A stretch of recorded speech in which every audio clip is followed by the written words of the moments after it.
Ciao, YouTube friends. Smash like and subscribe as we whet our appetite ahead of the long-awaited return of Calcio. Vamos! AC Milan ended an 11-year wait for the Scudetto last season, closing out a dramatic title-winning campaign with just a 2-point margin of victory. So this is the dawn of a new era of Rossoneri dominance, or can the likes of Inter, Juve, or Jose Mourinho's Roma knock Pioli's men off the perch? With a new Serie A season just days away, anything can happen. But to help separate the contenders from the pretenders, I'm joined by Michael Lahoud and one of the voices of Paramount Plus's Serie A coverage, Dre Cordero. Calcio is back and Qué Golazo begins right now. Hey everybody, welcome to Qué Golazo. Thank you so much for being part of the family. YouTube.com/Qué Golazo. Qué Golazo pod on Twitter. We're nearly there to 20,000 subscribers on YouTube. Thank you so much, and thank you for the support throughout the summer. I am here to talk about Serie A, which you can exclusively watch on Paramount Plus and CBS Sports as our Serie A coverage begins this weekend. Fantastic stuff. It's your home for every Serie A match. Dre Cordero, how are you, brother? My man, it's so good to speak with you again, to see you again, Michael. It's been a long time. Good to reconnect. Yeah. It's been a fun summer for me. I've been covering Inter Miami. It's my hometown team. I have this emotional attachment to it, but I'm ready for Serie A to be back, baby. 3 more sleeps and we go again. Of course you're ready, my brother, and we are ready, of course. Michael Lahoud, how are you, bud? I'm doing great. I even had to upgrade the shirt because it's Serie A, Italian fine dining and fine wearing. I'm with Dre. Cannot wait. This was a league that had so many surprises, so many storylines last season. Can't wait for another season. Absolutely. I'm wearing my Ronaldo Fenomeno Inter Milan shirt just for this occasion. Yep. One of the greatest memories in my life is seeing this man for Inter Milan. It was a revelation. And I'm so happy to have Dre Cordero in the house and Michael Lahoud, of course, as we welcome everybody for the Serie A 2022-2023 season. Again, I remind you, on Paramount Plus and CBS Sports, it's going to be so exciting. All right, let's get straight into business, everybody. Basically, before we even discuss any calcio tactics, anything about AC Milan defending, the Scudetto and the contenders for the title once again, let's have a little bit of a reminder, Dre, about some of the business that's been going on this summer. I mean, Paulo Dybala, of course, at Roma, Paul Pogba, a bit the injury is at Juventus, of course, Lukaku returning to Inter Milan. I mean, AC Milan's been doing some business. Who do you think has done a really good job this summer regarding the Serie A situation? Yeah, I would add Angel Di Maria at Juventus is another one of those big names that I think draws people in and can transform that team because they need somebody to be a playmaker. The team that I think has gotten the strongest over this transfer window, and this is always tricky, right, before a single ball has been kicked. So we could always, eat our words at the midpoint of the season. But today it looks like Roma have substantially and significantly improved. There's a little bit of that Jose Mourinho second season magic anticipation in the air. They improved last year, but they went from 7th to 6th, right? So from a Conference League spot to a Europa League spot. That's not a huge jump. Roma have been outside of the top 4 for 4 consecutive seasons now. Not too long ago, under Rudy Garcia, under Luciano Spalletti, they were seen as the #1 contender to Juve's crown. I think they're inching closer to that now because they've signed not just quality, but quality, depth, talent. Wijnaldum being the latest of those, I think adds to their midfield and doesn't even necessarily, I think he will start, but doesn't have to because they've already got pieces like Pellegrini, like Cristante, like Matic, who also joined in this summer transfer window. Adding Paulo Dybala is obviously the big headline, but I think Zeki Celik from Lille is a right back and right wing back who's going to push Karsdorp, who can compete for a starting spot. I see a team that is motivated by winning their first trophy in 14 years last year, the Conference League. It may just be, the 3rd tier European trophy, but it's a little taste of winning for a club that hasn't had it since the middle aughts, right? Since 2008, I want to say. So Mourinho's brought back that belief that Roma can win big things, and now they've got a proper number 10, a proper star player, if Dybala is healthy and fit, that can make them compete with the likes of Inter and Milan. Yeah, I completely agree. I think that when you headline a transfer window with the likes of Paulo Dybala, I keep calling him Pablo, and I'm going to stop that. I'm just going to stop that mistake, Michael Lahoud. I'm going to stop that. You guys just make me stop that. But Paulo Dybala, and sorry, his cousin Paulo Dybala. But when you have a player like that, when you look at this Roma team, last season, it was about getting a trophy. It was the Mourinho masterclass of season 1. I'm going to make you believe. I'm going to get everyone to buy into my philosophy about winning. And winning in the Mourinho way. defense first, having a striker who comes alive. We've seen this movie play out before at Chelsea. And now here's part two. You start getting that midfield. You start getting goals from midfield. And that's what I like that they've done in this summer window. Wijnaldum, when he's on, we've seen it for the Dutch national team. He is a goal-scoring midfielder. Liverpool, he scored crucial goals. Paulo Dybala, he is the X factor. When you're playing the Juves, when you're playing the Milans, when you're playing the Inters, he is that extra bit of magic that can unlock defenses in ways they didn't have last year. And I think they got it spot on this transfer window. Yeah, just don't make him take corners, though, right?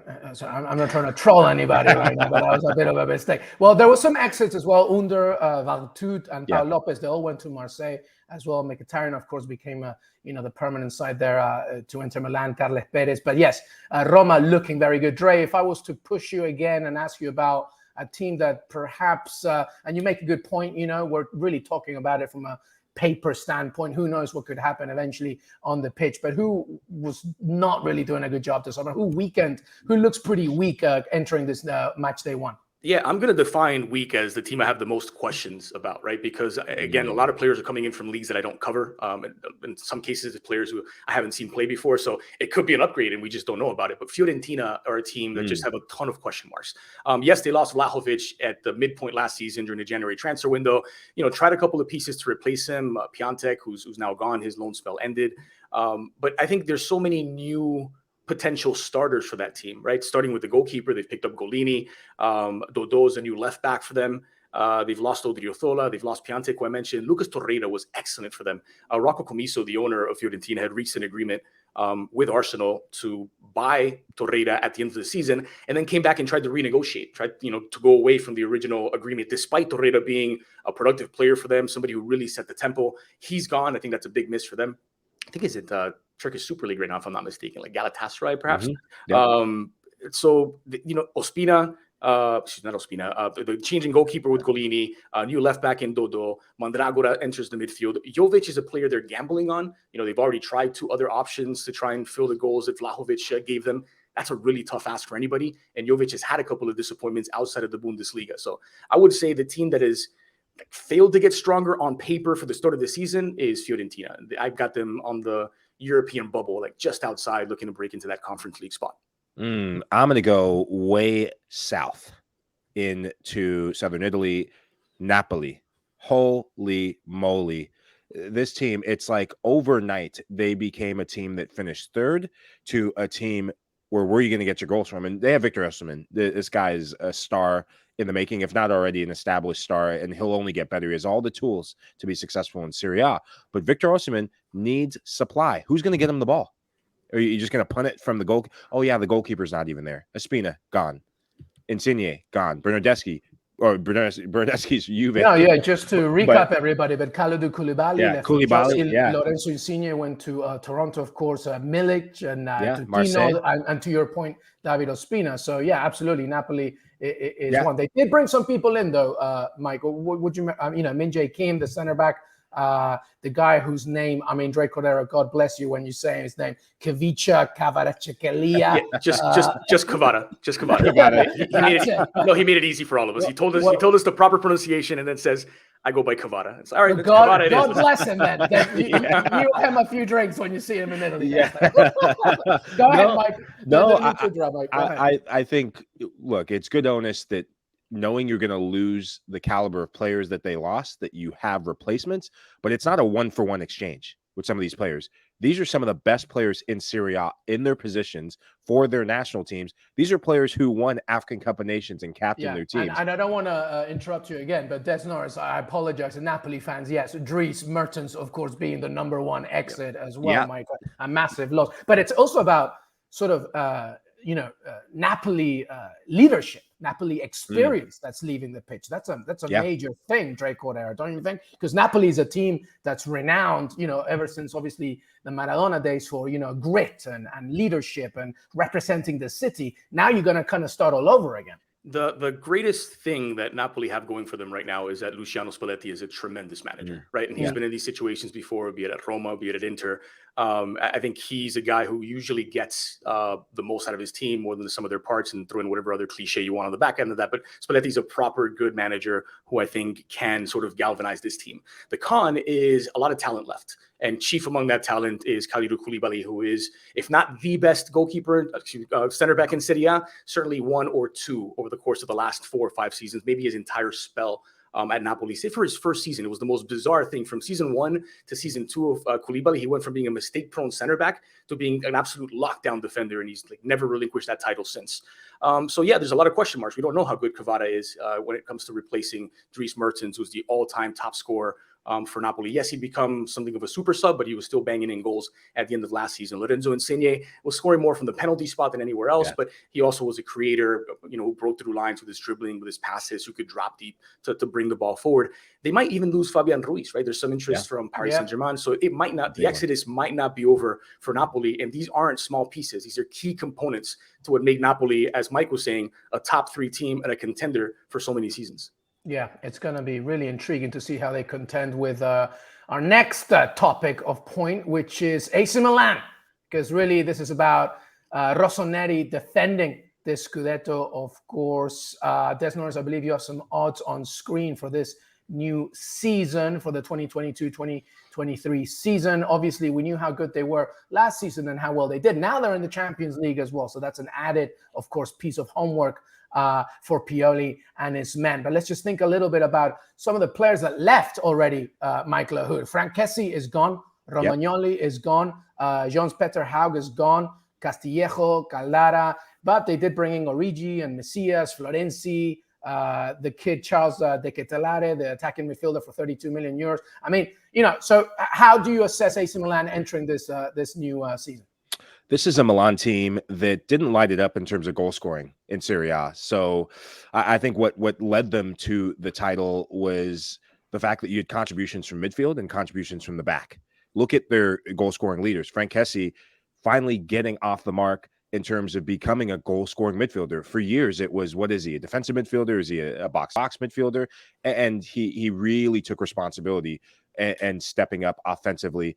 Theo Hernandez, he's reborn. He's finally settling into the player with a ton of potential that came from Real Madrid. And at times he captained the team.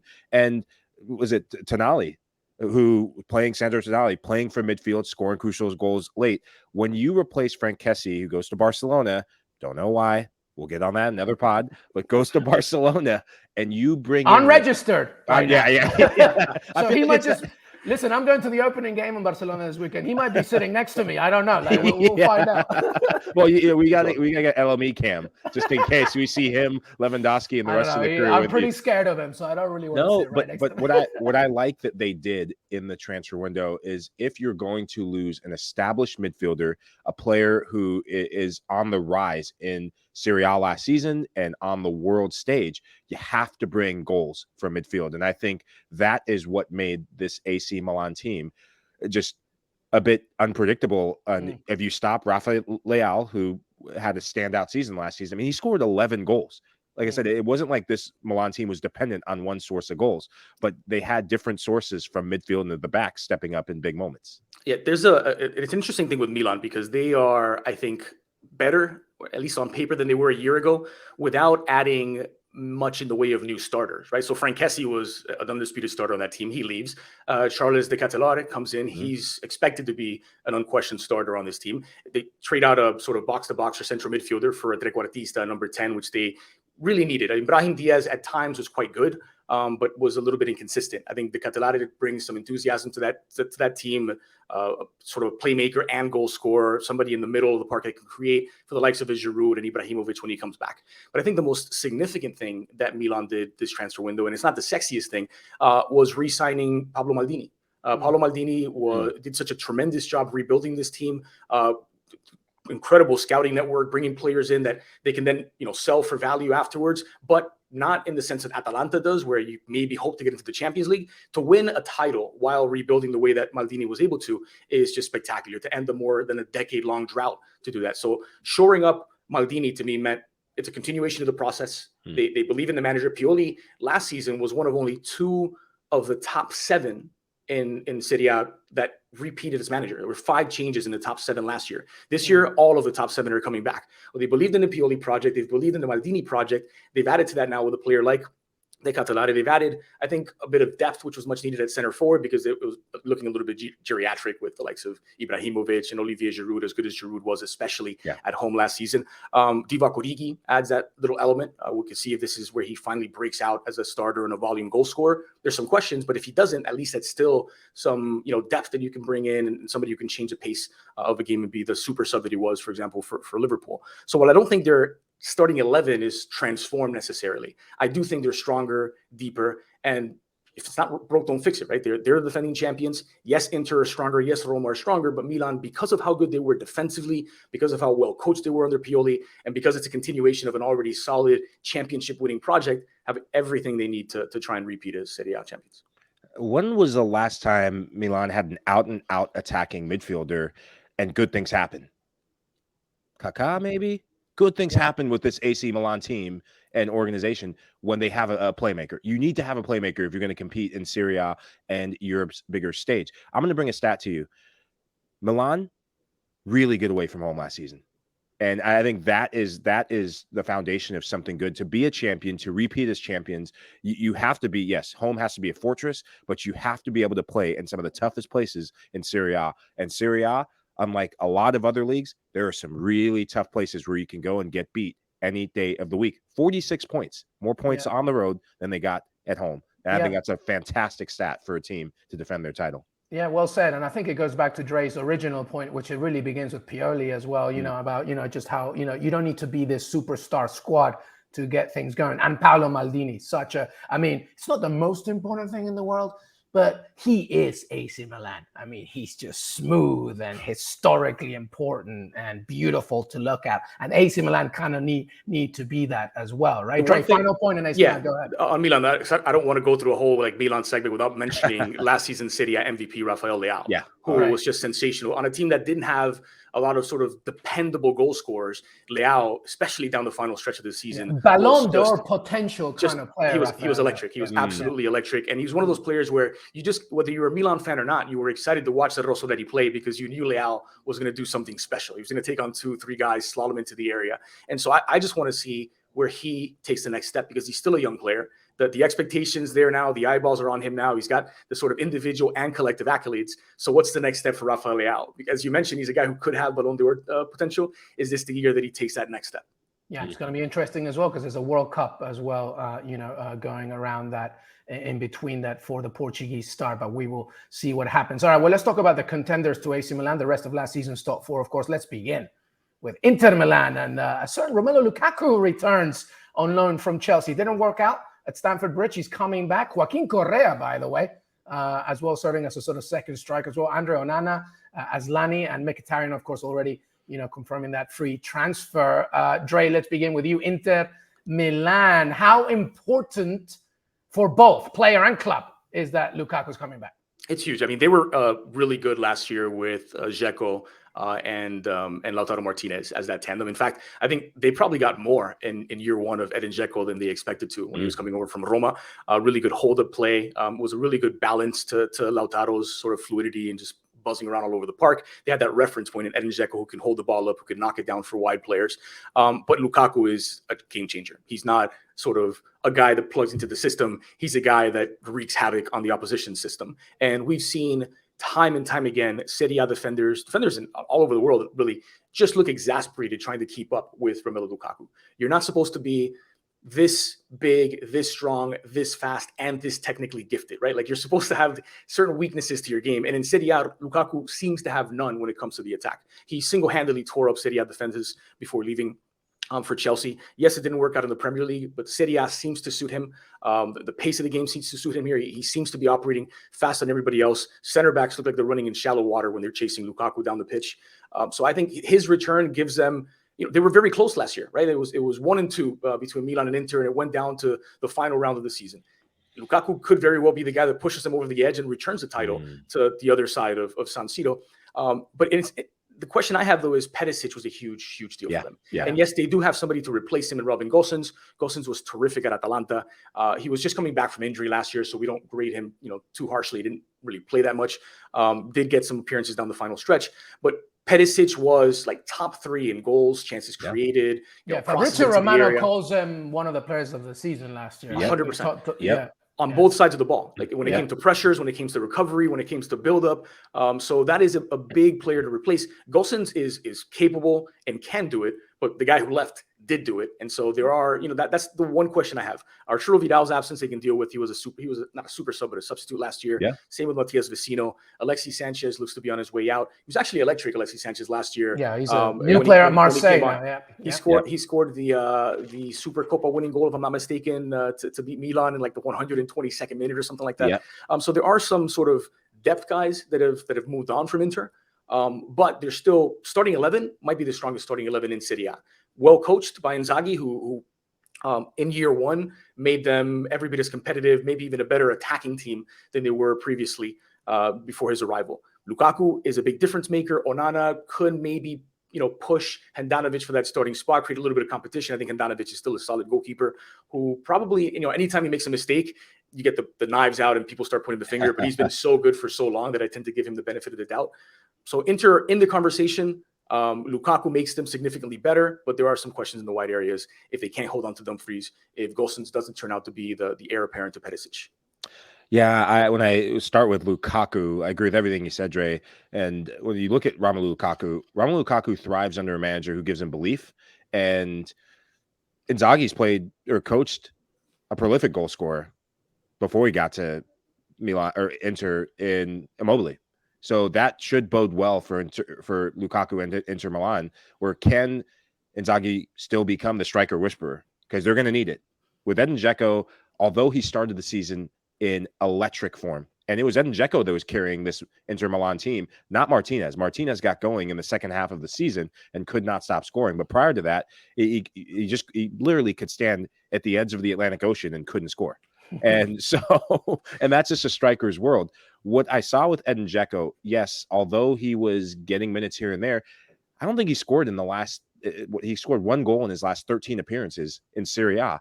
That is the difference between winning a title and not winning a title. Your strikers still have to score. Your attacking players still have to score. And when you get Romelu Lukaku, if you can get those extra goals down the stretch late from him, then you have a team that wins a title. And with Perisic and Dumfries, attacking wingbacks is crucial to how this Inter team plays. And you can't understate that. You see it in Coppa Italia with how they play. They stretch you wide with the wingbacks. They push really high up, but then that allows numbers. Mkhitaryan, he could be a difference maker, adding another creative element out of midfield. Brozovic, love this guy. So composed, gives them just the platform for so many numbers to get forward. Çalhanoğlu having another good season. So this Inter team really intrigues me, and I think they're a worthy contender, the real contender to pip Milan to the title. They didn't add the one guy they wanted to add. They wanted to add Bremer. Bremer went to Juventus instead at the last minute, right? Inter thought they had him locked up. They were almost ready. I'd heard from Inter sources they were ready to announce him within like a week's time, and then Juve jump in and they end up snatching him up. We'll talk about Juve in a moment. But not getting him meant keeping Milan Skriniar, because I think had they signed Bremer, Skriniar would be in a PSG shirt right now. And so Skriniar has been, along with Koulibaly, one of the 2 best center backs in Serie A for a long, long time, especially when it comes to 1v1. Like, you're not dribbling past Milan Skriniar at any point during the season. And so keeping Bastoni, who is arguably the best young center back in Serie A, certainly the best young Italian center back in the world right now. Could they have maybe added another, piece that they've got the likes of D'Ambrosio. They've got pieces that they can put in that are really fullbacks that can fill in as center backs. So De Vrij is still there as a starter. Maybe could have made that a little bit stronger, but it still brings back that solid 3 of Skriniar, De Vrij, Bastoni. Brozovic was going to be out of contract, so signing him to an extension was going to be huge. And I think just as big, a guy who probably isn't going to be starting is Henrik Mkhitaryan, because yes, Çalhanoğlu's been good, Barella's been good, but there were times last season when Barella looked absolutely spent. Maybe that had something to do with playing the Euros previously, but every other week it was something in the Gazzetta or wherever about Barella looks tired, needs to rest. Oh, now you have a Mkhitaryan who can give The likes of Hakan Çalhanoğlu, a spell on the bench, Barella, a spell on the bench, Brozovic, a spell on the bench. Yeah, yeah. And let's not forget as well, Inter Brone, regarding that centre-back situation, Andrea Gavilon, the Guadalupe centre-back from Stade Reims as well. You made a nice segue about Juventus, Dre Cordero. And Juventus fans, I apologize if you're angry, but you did not win Serie A last season, so we didn't begin with you for once in your life. Get over it. But we talk about Juventus right now. Let's talk about this business here, Mike Lahoud. It's been very interesting, obviously, the exits. Yeah. Matthias de Ligt, of course, to Bayern Munich. Dybala, we've already mentioned. Demiral as well, Mandragora, and Bernardeschi as well, that also went to Toronto as well. But incoming, Chiesa, of course, we already made that, a permanent move. Paul Pogba, unfortunately, dealing with an injury now. Dre mentioned Bremer, the center back from Torino. Angel Di Maria as well. Dre mentioned as well, one of the, the free transfer from PSG, El Fideo getting there. Andrea Cambiaso as well, the left back. So how would you assess Juventus as they enter this very important season, I really believe, because I really want this Scudetto back, possibly more than anybody else. How do you make Juventus this summer and how they look into the new Serie A campaign? This is a Juve team that the manager is putting his stamp on the team. I think prior to him coming in, it was chaotic. They had so many talented players, so many players that were attached to that Euro-winning Italy team. And now it's a team that you almost don't even recognize. The biggest signing that they've made is Angel Di Maria. This guy gets older and he just continues to get better. And he's rediscovering his form. I think his play on the Argentinian national team is really sparked life back into his career. Last season, thought he was electric for PSG. And good for him for getting out of the French capital and getting into a team where he will be the focal point. They have a young striker in Vlahovic. Will they get Morata back? Who knows? But I actually think it could benefit Vlahovic now that you have a winger who will supply crosses, who will get to the end line, unlike last season where they had wide players who weren't really wide players. Rabiot playing wide in that 4-4-2 system. Now you have a winger who will get wide and cross balls in the box. Strikers love service. Strikers like Vlahovic, goal scorers, need service, and they have Di Maria. With all those defenders going out, all those Delicts, Chiellini at LAFC, it puts a lot of pressure on Brenner to hit. They need him to hit. In preseason, he's had a couple shaky moments, as new players sometimes do. But once that first whistle blows in Serie A, he has to hit because there's no other option. Yeah, Bremer was Torino's all-time record sale, right? Torino have not traditionally sold like big blockbuster numbers. So the fact that a center back is the historic all-time transfer fee for Torino tells you this is a big jump in quality for Bremer, from the expectations of the Stadio Olimpico in Turin to the expectations of Juventus Stadium in Turin, it's a heavy shirt. It's absolutely massive. I don't know, something about the black and white stripes. It's very, very heavy, as Meg Lahoud was alluding to. And so, yeah, Bremer, who has been brilliant because he genuinely was one of the top center backs in Serie A last season. Center back. No, listen, when they played Juventus, Bremer put Vlahovic in his pocket and never let him out. So I can understand why they were very eager to bring him along, and nobody's happier to see him on this team. Yeah, you can't beat them, join them. Train against him, but not have to play against him. Right. The problem for Juve is that they're going to start the season pretty banged up, right? Paul Pogba is injured, opting not to have surgery because of the upcoming World Cup. Could that be potentially a long-term problem for the old lady? Federico Chiesa is still probably a couple months from making his return, certainly at least several weeks from making a debut. And Weston McKennie had, I think, a shoulder problem to start the year, right? So you don't want to fall behind when you know that there's all this enthusiasm and all this quality now at Milan, at Inter. Juve can't afford to have another rough start. And last season, to call it rough was really underselling it because it was an historically bad start to the season under Max Allegri. Last year, they cannot afford to dig themselves in that deep a hole where they were outside of the top four for a big chunk of the first half of the season. They have reinforced the team well. When Pogba is healthy again, Pogba is iconic to this Juventus team. Pogboom, originated when he was banging in goals from outside the box for Juve on a midfield with Andrea Pirlo and the much younger Arturo Vidal. So his return, gives them a ton of enthusiasm, a ton of hope and expectation. Di Maria, as Mike says, is just a straight baller and playmaker, a guy who's going to break through lines, who can play wide, who can play through the center. You're right to say that their wing play last season, Bernardeschi at the end of the year was okay. By the way, I was tempted when you asked me at the top of this, who was the most improved team in Serie A? I was going to this close to saying Toronto FC with Lorenzo Insigne, Bernardeschi, Ishito going over. I mean, they are basically an Italian team. That's right. Yeah. That aside, Kostic, I think, is a player who also creates chances. Especially with Chiesa gone. early part of the season, Kostic on that left wing, whether they're playing, 3 at the back and have him as a wing back, or 4 at the back and have him as a winger or left back, which Allegri could infuse some improvements in both fullback spots. I think Kostic adds something, Pogba adds something. They've got a couple of young midfielders that if they show some faith in them and give them some playing time, whether it's Fagioli, Rovella, Miretti, who looked good at the end of last season, could fill in with the injuries of Pogba and McKennie early on. But it's important to sort of weather that early storm with those absences and not fall behind. There's also some talk of 2 players who could join. Leandro Paredes from Paris Saint-Germain and Memphis Depay from Barcelona. Memphis would theoretically be a free transfer. Barca need to make that happen. They need to slash the wage budget. Memphis Depay is an absolute baller. And if you're judging him based on what you saw at Manchester United when he was young, you're probably a little bit misguided, because he was tearing up Ligue 1 with Lyon. And last year on a fairly, let's say slightly better than mediocre Barcelona team, he was their top scorer. He was the one guy you can count on to make things happen in attack. If you put Memphis, who can play as a 10 or can play as a winger, buzzing around the box, playing around Vlahovic, taking some of that attention away from their number 9, that could be a really lethal combination. And if your front 4 would be Di Maria, Chiesa, Vlahovic, and Memphis, now you're talking about potentially a Scudetto contending team again.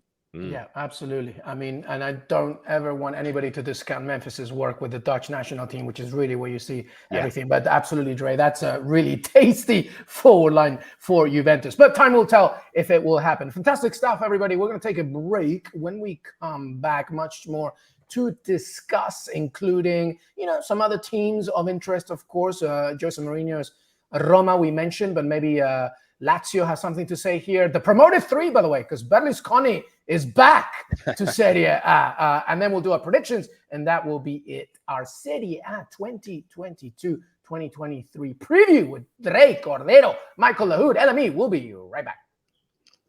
Hey, everybody. Welcome back to Qué Golazo Serie A exclusively on Paramount Plus and CBS Sports. Paramount Plus is the only place to stream every minute of every Serie A match. And you can quickly and easily sign up for your very own account right now with a free 1-month trial by going to paramountplus.com/Italy. Just click the try it free button and use promo code Italy for instant access to the best Italian club soccer available across all your devices. Visit paramountplus.com/Italy and start streaming today. Remember, I said Italy, not Italia. I know that some of you want to say Italia, but no, you got to say Italy. All right, but make sure that you check it out, Paramount Plus. All right, let's keep going here. Let's talk about some other teams that we want to discuss here. Dre Cordero, where do you want to go? We can talk about Roma. Can Jose Mourinho build on that Conference League success, that he did last season? Of course, we discussed about some of the incomings. Lazio, maybe Fiorentina, Atalanta. Where do you want to go?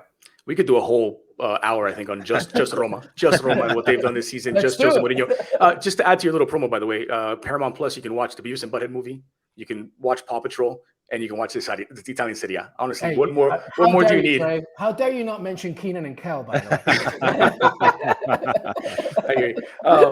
I'm so pumped for this season, man, and Roma's a big part of it. Roma being good again is good for Serie A. Mourinho being, at the top of European football. An arrogant, cocky Mourinho is good for the game. He looks happy. Honestly, from the moment he arrived, he looks younger. He looks fresh. I don't know if it's the food, the fresh pasta that he's having in the Italian capital, but Mourinho looked happy last season, and it culminated in Roma's first trophy in 14 years.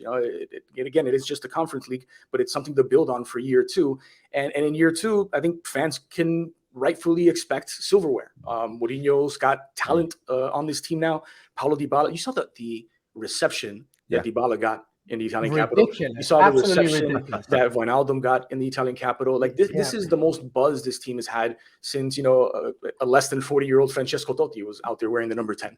So I think for a team that have been, and pardon this expression, but have been sort of lovable losers in much of their Serie A existence, right? With one trophy back in 2001 in the Battistuta days. They have a huge fan base. They have an incredible culture. They've got merch. Listen, they sell merch, but Roma are a team that world renowned, right? Despite not a lot of success compared to Milan, to Inter, to Juventus. Well, now they've got a squad to compete with those. I think they've got depth. I think their starting 11 is as good as anybody. They're still, their defense is more strength in numbers. I think Mancini is decent. Smalling is okay. Roger Ibanez is fine. So I think it's sort of greater than the sum of their parts. They're more adventurous with Mourinho. People still have this perception of Jose Mourinho as being an ultra defensive manager who's parking the bus. That's not the case with Roma. They create a ton. They shoot a ton from distance. Tammy Abraham was absolutely on fire last year. He's got service behind them. We'll see whether they keep Zaniolo, because there's been some interest in him. He's been good. He's been healthy again. But they've got these playmakers to play off of Tammy Abraham now, whether it's Zaniolo, Paulo Dybala, obviously chief among them. Lorenzo Pellegrini is one of the best Italian, number 10s, trequartista, playmakers, whatever you want to call it. He can also play in central midfield. So if you wanted to go with like an all-out attacking lineup, you've got, Pellegrini in central mid with Wijnaldum, Dybala, Zaniolo, and Tammy Abraham as your front three. It's an exciting team that also gets some attack from the wings with Spinazzola, who's healthy again. Spinazzola was injured at the Euros, missed virtually the entirety of last season. But before the injury, Spinazzola looked like the best player on the Italian national team. He was playing at that level. I mentioned at the top, Zeki Celik is a player who maybe fans aren't that accustomed to, but having covered Ligue 1 previously, loved watching him at Lille. He is more of a sort of more defensive-minded, I think, than what they have in Rick Karsdorp, but can still get forward, and I think will challenge Karsdorp for a starting place. And so Roma, I believe, are the most improved team. Obviously have a manager with a ton of pedigree, have a go-to number 9, a go-to goal scorer in Tammy Abraham. All the ingredients are there, man. He just has to cook the right dish. Yeah, I love this Roma team, and just watching them play in the Conference League final, they got a game. They got a game from Feyenoord in the second half. But seeing Zaniolo scoring that game-winning goal, he's a player that's been talked about with having so much potential. And now, because he delivered late last season, injury woes have been his undoing, though. So can he stay healthy, and can he stay on the books? He's a player that I think Roma's said to him, if no one comes and buys you and puts in an offer that we like, they're going to try and re-sign him to an extension at I think maybe September or early September or late September. So that could be a difference maker for them in how can they compete, maybe Coppa Italia. I see really that trophy is the next evolution of Jose Mourinho. Can you get a domestic cup to put to this Roma name and to his chapter here? I'm going to go to the other side of the capital, though, Lazio. This is a Lazio team that no one is talking about, well, because they really haven't done that much in the transfer window. But this is a Lazio team that has some ballers.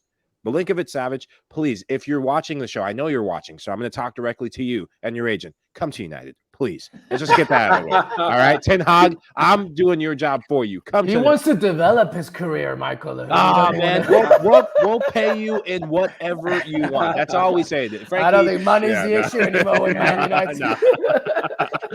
Actually, save yourself. Don't come. Yeah, Don't exactly. come. Don't come. Stay. No, this is a player who just gets better and better, and really has endeared himself to the Lazio fan base and to Italian soccer. I watched him play at the U20 World Cup when he really announced himself with Serbia, and he's just gotten better and better. One of the key figures that will be in that Serbia midfield and that Serbia team in Qatar this winter, and a guy who's just found form again. Who'd have thought Pedro, like this guy could not stop scoring acrobatic goals, amazing goals. He just really, under Maurizio Sarri, really just continues to display some of the form and some of the big moments.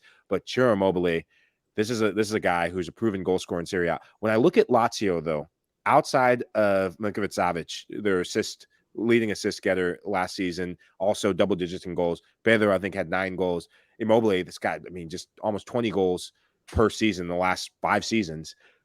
Felipe Anderson, that's a player that needs to hit even more. Last season, he had some big moments. Inconsistency is what's plagued the Brazilian talent. On his day, he's a world beater. It's why West Ham paid big bucks for him. It's also why he's back in Lazio and back in Rome. He suffered the same issues at West Ham, exactly. The same inconsistencies that he suffered. Dre, quickly on Lazio, but also just a note on Atalanta as well, because you mentioned some players that left the club as well. How are both looking as a look from the outside in? Yeah, this has worked neatly, this little cluster of teams now, because I think of Lazio, Fiorentina, and Atalanta as those teams that are on the bubble, competing for those like last Europa League spots, trying not to finish in the Conference League spot, trying not to finish outside of the European picture altogether. There's questions about all of them. Lazio have an entirely new defense, 2 new center backs, a new goalkeeper, and a new defensive midfielder. So that's some questions. Mauricio Sarri's system takes some time to figure out and to play properly. The burden of proof is on them because they want to have the ball and they want to be attack-minded. Questions there. Questions about Fiorentina, who have potentially 4 new starters on their team with Vincenzo Italiano having some questions about their attack in the absence of Vlahovic. Can Jovic be that guy? Golini new there, Mandragora into the midfield. But Atalanta, I think Atalanta last year was the exception and not the rule, right? So we look at a team that under Gasperini had been transformed. Before Gianpiero Gasperini arrived, the guy who Jose Mourinho said is the toughest manager he'd ever faced when Mourinho was at Inter, I believe, and Gasperini was at Genoa because of his game planning, because of the versatility of his teams. Atalanta have been just legitimately fun, but also legitimately good for the entirety of Gasperini's spell there, from a team that had never made the Champions League to a team that was finishing perennially on the Serie A podium. Forget top 4, they were finishing top 3 in Serie A with Gasperini. There won't be Champions League football for them this year because last year was a down year. And it's not as if they've made, wholesale changes to the 11. By my count, I think only one new starter from the players they've picked up, and that's going to be Ederson, who probably slots into that trequartista role behind the likes of Milanovsky and Zapata. We'll see if Luis Muriel sticks around. I'm not sure I know that other teams have wanted him. Juventus have been sniffing around of late. But I think the fact that they've managed to hold on to their starting 11, potentially improve it with the addition of Ederson, if I'm right, and last year was the exception and not the rule, then they should be back in contention for the top 4. But other teams gotten better, whereas they haven't necessarily done so. So how much do we bridge that gap between Atalanta were better than they showed last year? If they're back to their good self, are they good enough to keep up with Milan, who are better, Inter, who are better, Juve, who should be better? That only leaves one, Roma, who are better. There are not that many other places in the top 4. If these teams all hit, Atalanta's on the outside looking in. Yeah, so maybe a good cup run as well might help Atalanta as well, the Atalanta fans, to see what they can do in this new season. All right, well, we're nearly finished there, but I wanted to just do a fun, quick thing on the promoted teams, everybody. I wanted one fun thing from both these fine gentlemen to discuss. Monza, by the way, Berlusconi is back. The former prime minister of Italy is back with his club, Lecce as well, and Cremonese. So, Mike, where do you want to go? One fun thing about any of these. What can you tell our Qué Golazo faithful regarding these promoted teams? I'll start with Lecce. Lecce won Serie B last season, and they were a team that were really, their offense and their attack are off the shoulders of 2 attackers. They had Massimo Coda, who scored 20 plus goals and really was their focal point. Striker who can drop down as a false 9. He can, his ability to arrive in the box and just the quality and execution in the final third. And also Gabriel Sterfeza, Brazilian, with Italian heritage. He's a tricky winger, can get wide, can play inverted, can kind of use either foot. So those 2 players really, really intrigued to see how they impact or what their impact is on Serie A this season. And they were dominant at home. So could they get a couple points off of some of the bigger names in Serie A? One fun thing, and then you start with Berlusconi. I see what you did. That's a perfect little transition. I have to, my friend. How could you not, right? Bonga is back in Serie A. Also, it dawned on me that Lecce and Cremonese sound like things that your barista puts into your espresso. Yeah, exactly. Yeah, and are probably just a little Lecce. Cremonese. Easy on the Cremonese. Yeah. Exactly. Only on Sundays. Yeah. Oh boy. So Berlusconi being back in Serie A, it should be wildly entertaining. I think one of the fun things about this league is that it does tend to be a bit of an ayahuasca trip when you see some of the antics by the owners, some of the craziness, the personalities around this league. I think of the former Genoa president Preziosi had been banned from going to the stadium, so he put a cardboard cutout of himself in the president's box. I remember De Laurentiis got into a fight with a journalist outside of the Maradona Stadium. He smashed the journalist's camera and he jumped onto a stranger's passing Vespa and sped off with a random. So we've got these incredible personalities in Serie A, and none bigger, more bombacious than the former prime minister, and who, by the way, is the richest owner in Serie A. The richest ownership right now, currently in Serie A, it's not at Inter, it's not at Juventus with the Agnelli family, it's Berlusconi and Monza promoted to Serie A. And it's one of the reasons that I think they're going to stay up. Of those 3 teams, they're by far the most likely to stay up. If you look at the bookies' odds on relegation, Cremonese and Lecce are 1 and 2 to go back down. Then you get Salernitana, a tie between Empoli and Spezia, Sampdoria. We're already at 7 teams before we get to Monza being the 7th most likely to be relegated based on the bookie odds at the start of the season. That's because not only do they have the funds to revamp the squad, they're going to bring in 9 new starters from the team that played in Serie B last season, right? And 2 of those guys I really, really like, Pessina and Sensi. These are ball-playing midfielders who want to create for others, who have done it on bigger teams in Serie A, will now be doing it for a promotion team. So they may not play like you typically see from a promotion team that's going to be a little bit more reserved. They may actually go after the opposition. Caprari, I think, was a good addition to their attack as well. Some questions in defense. Ranocchia wasn't the fastest player ever, and now is going to anchor that back line. So, they're not going to, I don't think, compete for top 6 or anything along those lines, but they should safely remain in Serie A, because if it's not working out, they have the funds to then go into the January transfer window, reinforce where needed, and go and get those points. So I think Monza is a good team to keep an eye on this year, not just because of Berlusconi, but also Pessina, Sensi. They should be fun to watch. Yeah, absolutely. Just one note about Cremonese, by the way. The president is Paolo Rossi, the 1982 World Cup hero. So that should be a fun little thing for them as well. This has been so great. Let's end it on a high, everybody, or on a low, depending on what teams these two pick. But we're going to do our quick predictions here. I mean, listen, you can change your mind throughout that, especially Dre Cordero. I mean, he's our play-by-play guy. I'm sure that you can educate us as the season goes along. So this is just our beginning, our sort of like our gut instinct predictions to see where we want to go. So let's begin, Mike Lahoud, with the champion. Who's winning this whole thing? And you don't need to give me a big explanation in this, by the way, in the predictions. Just tell me who do you think, and then we move on. Who do you have? Inter Milan. Inter Milan is... Inter number one. Shortest explanation. I know I don't give many on this show, but shortest explanation. They address the problem that they had late in the run-in, that they're two-pronged horse in attack now. They have a second goal scorer outside of one of the most prolific strikers in Serie A from last season. So Romelu Lukaku is the answer. Inter Milan and Lukaku. Who do you have, Dre? Inter. They're well coached. They're hungry. They watched their rivals win last season. After Inter ended a 10-year drought, Milan ended a 10-year drought. They bring back Lukaku. They've got 2 guys up top who can challenge for capocannonieri, although they'll take goals from each other. So Inter, to me, looked like on paper, match day 1, the strongest team. Yeah, why do you think I'm wearing this whole thing? I'm in agreement with you boys. Of I realize, by the way, I've got to step up my shirt game, because between Michael and you wearing the Ronaldo thing, like next time.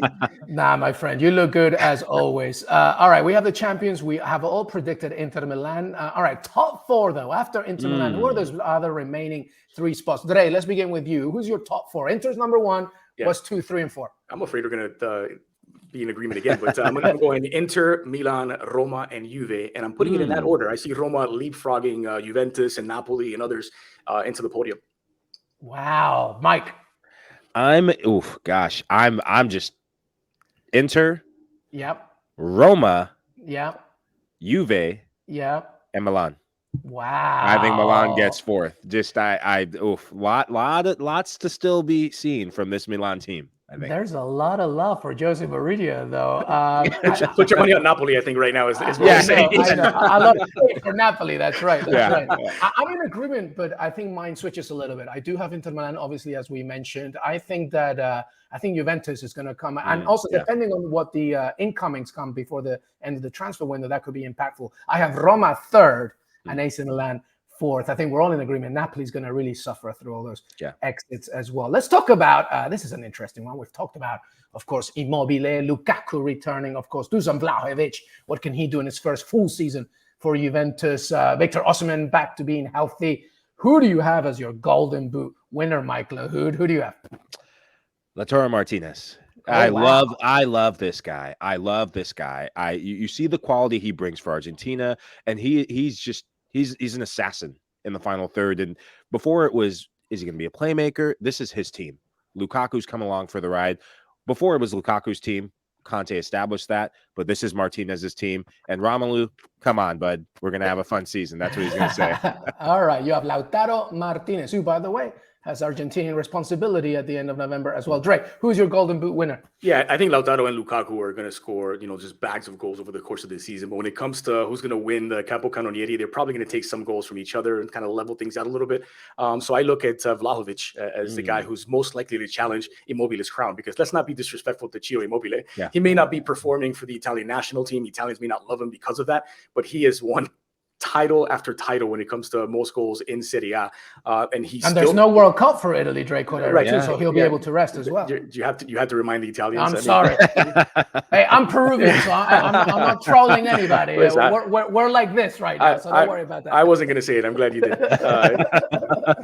Sad to see Gareca not resign, by the way. We'll do a different plot at some other time. Yeah, please don't make me cry already. Yeah. Come on. I think Vlahovic there with Di Maria providing the service, with Chiesa eventually coming back. If they get Memphis, it's another playmaker and goal scorer. If they get Paredes, it's another guy who can drive the ball forward for them. And so I do think Immobile is absolutely in the conversation, but Vlahovic with a real point to prove, because he was not what they expected in the second half of last year. He was absolutely lights out for Fiorentina first half of the year. They got better service. They were a team that played in the opposition's half more. I think Allegri's going to have to be more adventurous, more attack-minded, but if he is that, then Vlahovic has a very good shot.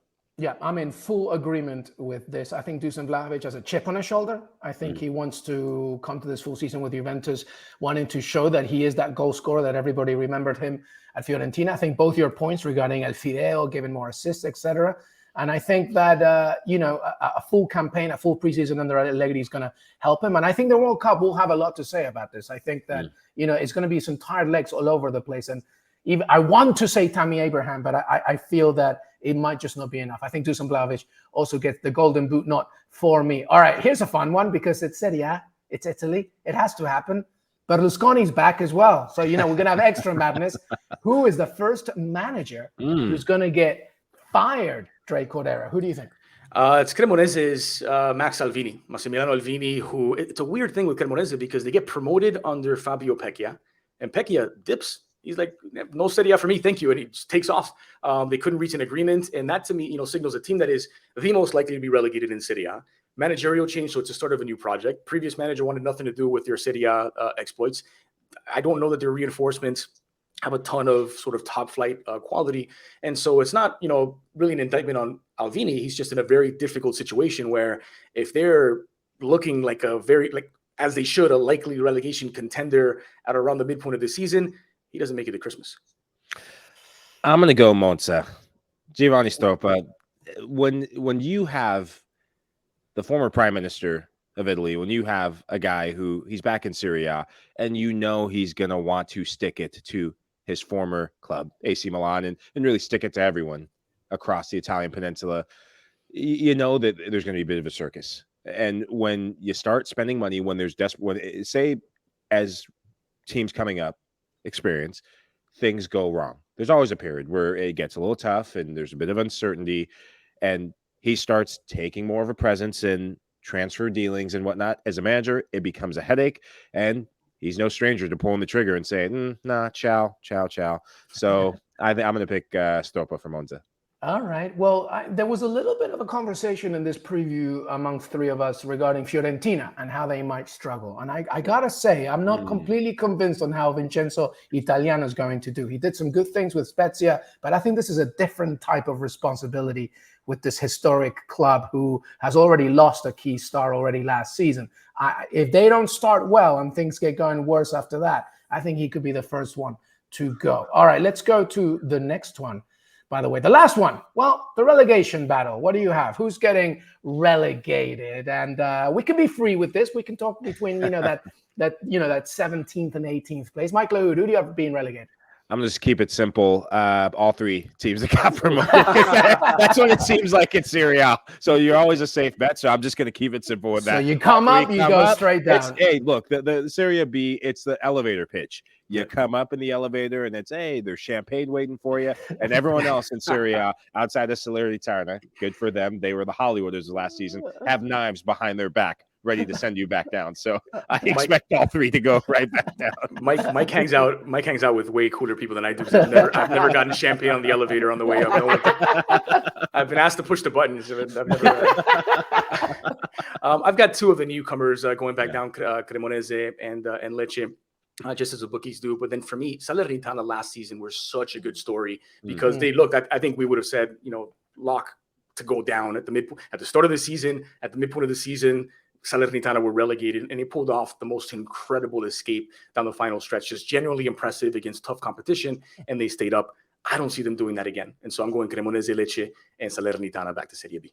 I think I'm with you. Aside from that last one, again, just like I was talking about my worries for Italiano, I don't know about Luca Gotti's journey here with Spezia. They could be one that finally bites the dust here. But it is an intriguing battle in the relegation zone for Serie A this season, I believe. I think it's going to be about 5 teams that are really going to be fighting for it. But we all want Monza to stay, surely. We want Berlusconi, just craziness. Just all these stories, Dre, that you kept telling through the preview, we need to keep them going because it's just too good. I love it so much. Hey, everybody, thank you so much for being part of this preview. Please take a minute to leave a rating and review for your favorite pod. We're on Apple Podcasts, Spotify, Stitcher, anywhere you listen to your podcast. We're also available as video, as you'll know. If you're watching on YouTube, subscribe to our YouTube channel. Visit YouTube, of course. This has been an absolute fantastic preview. I love it. Mike Lahoud, thank you so much. Final thoughts, my friend. What do you have? Oh, I've been saying the last couple of weeks, I'm just excited to see the rest of European football. Serie A, it is a league, and I'll keep it to this point, is a league that it's good to see it rejuvenated. This brings me back to the nostalgia of when I fell in love with the world's game and really on the European front. It wasn't just the Premier League having competition. It was really seeing Italian teams competing in Serie A, but also in Europe. That's the next step for Serie A and Calcio. So can't wait for the season. I love it. Dre Cordero, is always a pleasure to have you, the absolute voice of Paramount Plus and CBS Sports when it comes, qualifiers as well, as we all know, but Serie A, baby. Final thoughts before we say goodbye. Yeah, that this was absolutely delightful, that we need to stay in touch during the course of the season, that there will be plenty of stories to share about owners, players, and teams. Listen, I've had the privilege in my career to cover everything from Major League Soccer to the Africa Cup of Nations to La Liga, Ligue 1. Serie A is just consistently entertaining. Whatever you think of the level, whatever your preconceived notions are of this defensive-minded league from the 1990s that had all these stars and whatnot, it's evolved, baby. Things change, things fall apart and come back together. And right now, Serie A is as entertaining, as fun in terms of the goals, the personalities, the quality of the games, the fight for the title, the fight for the Champions League places. It is going to be the most fun you'll have this season in Serie A. I promise it. And there's only one way to know that is to watch us. Absolutely. On Paramount Plus and CBS Sports, the more managers that jump on scooters and Vespas, the better for the game. Dre Cordero, at Dre Cordero. Make sure you follow him on Twitter and, of course, Paramount Plus and our CBS Sports coverage of Serie A, which begins this weekend. Make sure that you tune in. Mike Lahoud, at Mike Lahoud. Make sure to follow him. My only final thought is I need a Peruvian back in Serie A. I love the days of Loco Vargas at Fiorentina. Let's get La Padula now that he's with Cagliari to come back up. Let's do it, baby. But absolutely, completely correct. I fell in love with this league in the 90s, and that energy, that vibe is definitely back, and you can only watch it on CBS Sports and, of course, Paramount Plus. Mike Lahoud, Dre Cordero, LME. Have a fantastic rest of your week. Enjoy some calcio and see you next time. Till then,